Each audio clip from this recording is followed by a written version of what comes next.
Women in the legislative process in Pakistan. We see that in the history of Pakistan, there are many women who have been a part of the legislative process. In the early years after independence, only a very few women were prominent on the political forefront. With more education and greater social and political awareness, the number of sensitized and politically active women increased.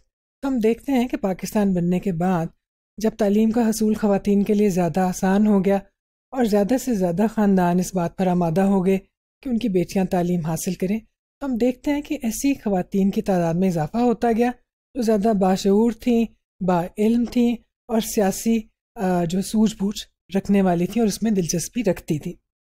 So many different changes and developments took place after that. In the following decades, Pakistan became a signatory to many international conventions and commitments pertaining to human and women rights, women empowerment and women protection. And that was a very significant development. हम देखते हैं कि आने वाले वर्षों में पाकिस्तान ने बहुत सारे बैनुल-अक़वामी मुआहदों में हिस्सा लिया और उसमें शामिल हुए, जैसे कि हम जानते हैं कि सीडॉ उसकी एक मिसाल है, तो और इंसानी हकूक़ का जो चार्टर है. तो हमने एक मुल्क के रियासत के तौर पर उन सब में अपनी शमूलियत की, जिसका मतलब ये था कि हम इस बात का वादा करते हैं या मुआहदा करते हैं कि हम भी ये सारी चीज़ें अपने मुल्क में नाफिज करेंगे और इम्प्लीमेंट करेंगे.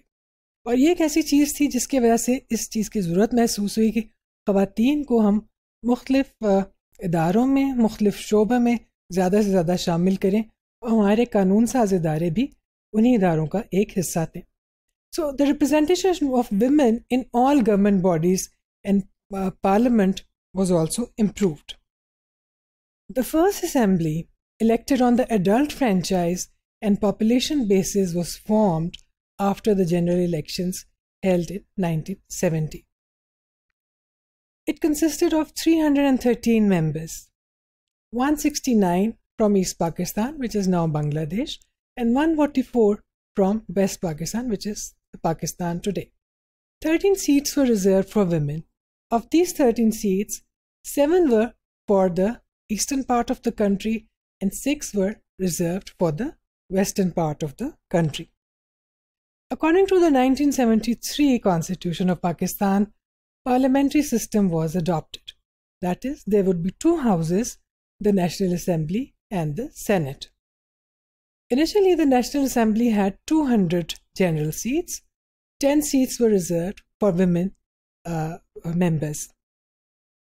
In 1985, 7 seats were added to the general seats and 10 to the reserved seats for women through a presidential order. Another 10 seats were reserved for minorities, and this made a total number of 237 seats. Many developments took place in the years to come. The proportion of women in the parliament kept changing and improving. In 2017, if we look at the data, the upper house of the parliament, which is the Senate, it had 19 or 18% female and 85 or 82% male senators out of a total of 104. In the National Assembly, after elections 2013, out of 342 members, 271, which is 79%, were male members, while 71 or 21% were female members. Of the female members, 4% had been elected on general seats, whereas in comparison to that, there were 96% men who were elected on general seats. After election 2018, the National Assembly has 60 women members on reserved seats, while 8 were elected on general seats. Currently, there are 20 women senators out of 104. The women parliamentarians have been trying to play an effective role in the legislative process. हम समझते हैं दुनिया में किसी भी मुल्क में ख़वातीन अगर मुकन्नना में शामिल हों, आला ईवान में जहाँ पे कानून साजी की जाती है उसका हिस्सा हों, तो इस बात की तवक्को की जाती है कि ज़्यादा से ज़्यादा ऐसे कानून आएंगे जो ख़वातीन की बेहतरी के लिए हों. और दूसरी जानिब اس کا ایک یہ بھی فائدہ ہے اور یہ توقع کی جاتی ہے کہ اگر کوئی ایسا قانون آئے گا بننے کے لیے جس میں خواتین کے حقوق کا تحفظ نہیں کیا جا رہا یا ان کو نقصان پہنچنے کا اندیشہ ہے تو خواتین اس کے بارے میں آواز اٹھائیں گی. اور ہم نے دیکھا کہ پچھلے بہت سے برسوں میں خواتین نے یہ کام خاصا بخوبی سر انجام دیا.